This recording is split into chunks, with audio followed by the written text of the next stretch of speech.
چې هغه د روجهدار دپاره مکروه نه دي، یعنی هغه په روجه کې هغه کولی شي. اول نمبر په هغې کې ګیره غوړول یا سر غوړول دا بالکل په روجه کې روا دي او دا مکروه نه دي د روجهدار دپاره. ګیره غوړی سر غوړی دا بالکل جائز دي. دویم نمبر رانجه لګول دله دا بالکل جائز دی په حالت د روجه کې. اگر که دا رانجه د دومره ډیر ولګول، بعضې وخت کې رانجه دومره ډیر ولګي چې توکانو کې توروالی بیا ښکاري، خو بالکل جائز دی رانجه په روجه کې لګول جائز دی.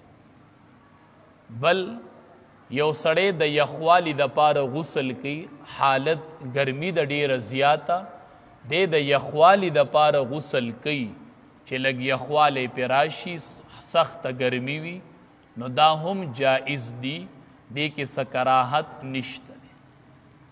بل یو سړی لمدې کپړې په روجه کې واغوندي چې زما دا وجود یخ کی، لمدې کپړې اغوستل په روجه کې دا هم جائز دی او دی کې څه قباحت نشته دی.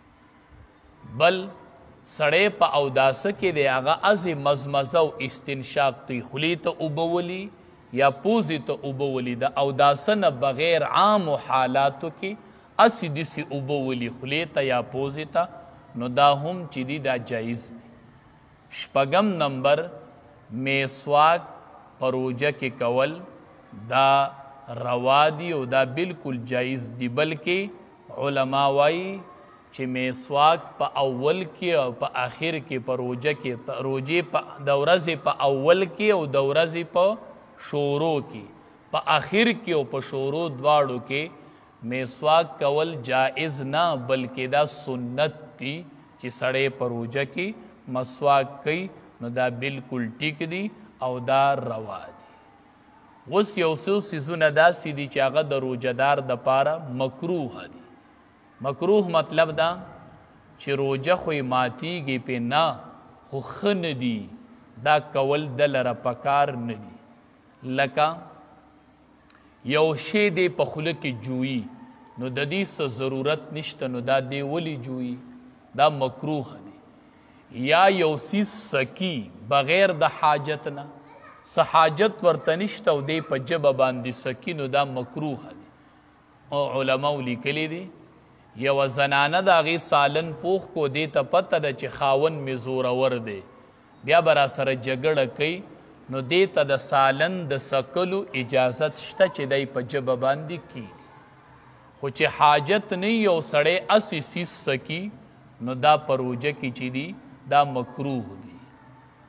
بل دویم نمبر په خوله کې سړی دا توکاڼې جمع کوي ډیر شي او بیا یې تیروي، نو دا مکروه دی. اسې که توکاڼې خوله کې تیریږي د هېڅ خبره نه ده، خو بعضې وخت کې سړی تږی، نو دی دا توکاڼې جمع کوي بیا یې په یو ځای باندې تیروي، نو په دې اگر چې روجه ماتیږي نه، خدا په روجه کې مکروه دی، دا ښه نه دی. مکروه مطلب دی چې د روجې هغه برکت او اثر پې کمیږي، نو دا هم پکار نه دی. دریم په روجه کې هر هغه کار کول چې په هغې سره وجود کمزوری کیږي، نو دا هم مکروه دی. لکه څه ضرورت نشته دی او ته د ځان نه وینه وباسي، حجامه لګی او ضرورت نشته دی، نو چې ته یا حجامه ولګی یا بل چاله وینه ورکې، که ضرورت یې خو ټیک ده، خو ضرورت هم نشته دی، ته وینه د وجود نه وباسې، نو په دې سره وجود کمزوری کیږي. نو هر هغه شی چې هغه د وجود د کمزورۍ ذریعه ګرځي، نو هغه هم په روجه کې کول مکروه دی.